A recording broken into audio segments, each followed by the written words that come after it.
नमः प्यारे बच्चों, मेरे YouTube चैनल पर आज आपका स्वागत है। आज हम पढ़ रहे हैं संधि। संधि चाहे हम हिंदी में सीखें या संस्कृत में, दोनों जगह एक जैसी ही संधि है। समझने का तरीका, याद करने का तरीका बिल्कुल एक सा है। और बेटा, इस प्रकार से अगर हम पाठ्यक्रम करें कि ऐसी दौड़ लगाएं कि जहां हमें कुछ लक्ष्य ही ना मिले, तो ऐसी दौड़ का कोई फायदा।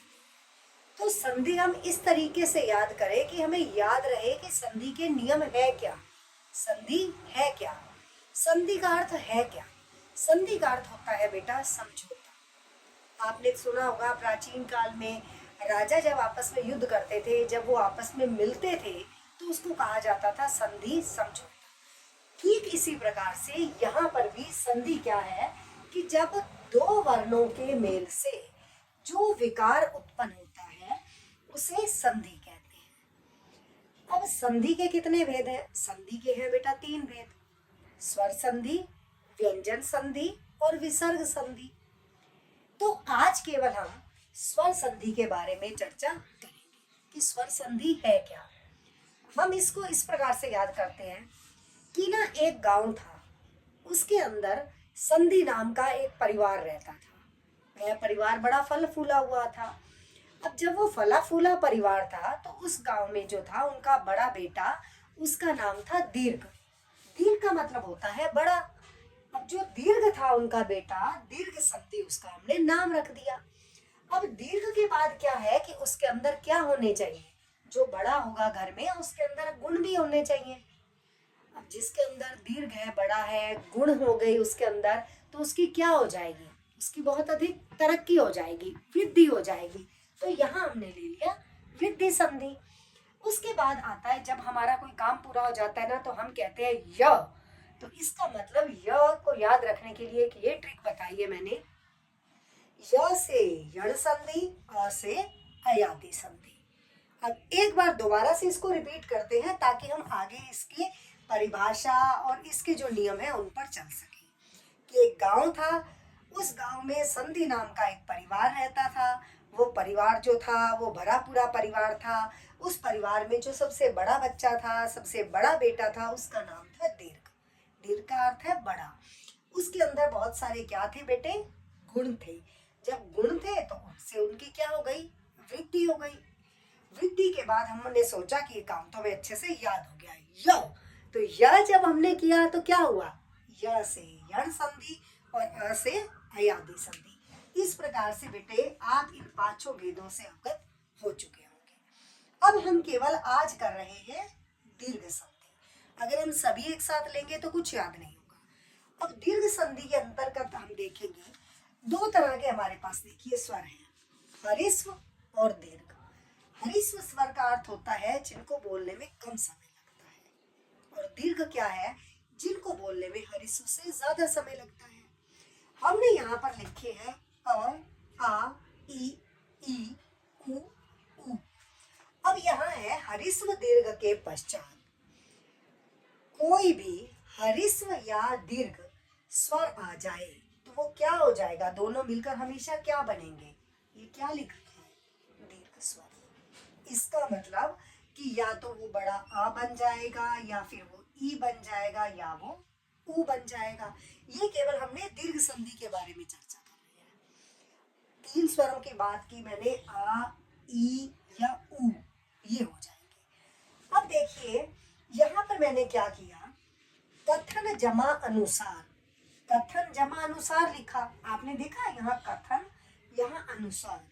अब यहाँ पर अ जमा अ आया, लेकिन हमने अभी नियम याद किया कि चाहे दीर्घ आए, चाहे हरिस्व आए, चाहे एक दीर्घ आए, चाहे दूसरा दीर्घ आए, चाहे दोनों जगह हरिस्व आ जाए और चाहे दोनों जगह दीर्घ आ जाए, लेकिन हमेशा वो होंगे क्या?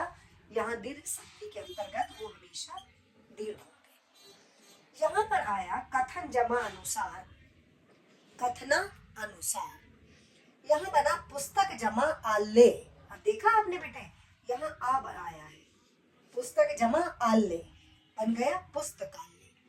अगला है परीक्षा जमा अर्थी, परीक्षार्थी।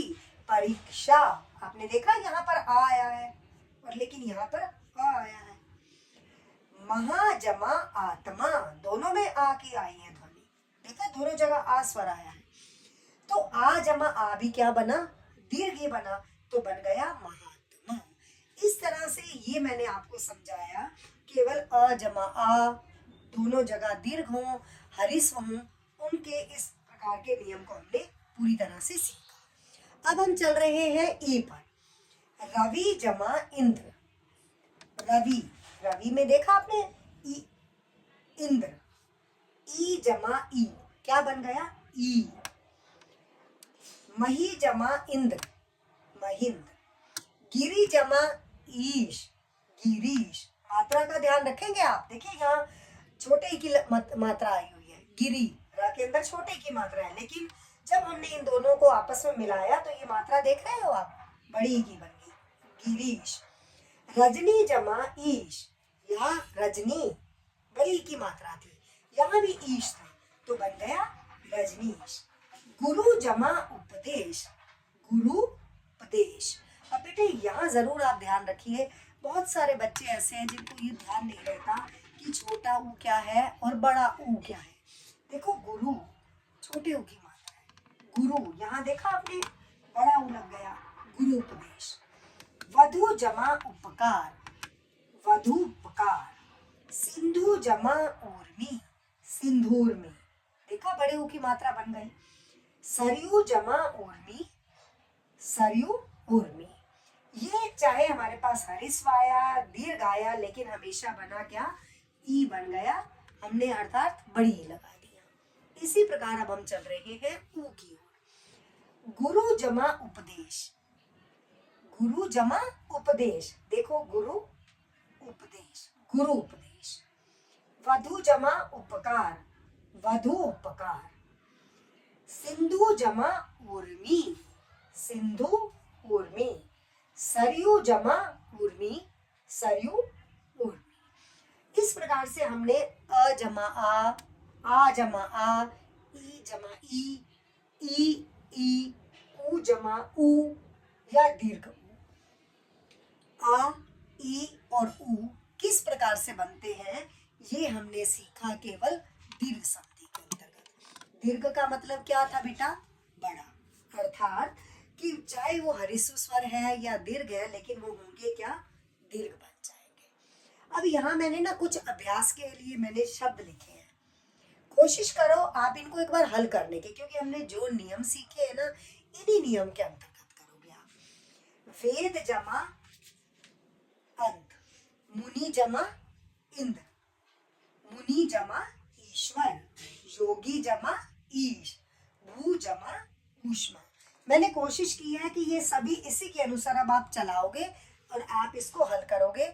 अगली वीडियो में मैं आपको इनके आंसर भेजूंगी और प्रैक्टिस जरूर करो बेटा। अगर मैं सारे दिन में अगर आपको थोड़ा सा कोई काम भेज रही हूँ तो मैं ये आशा करती हूँ कि आप अभ्यास जरूर करें।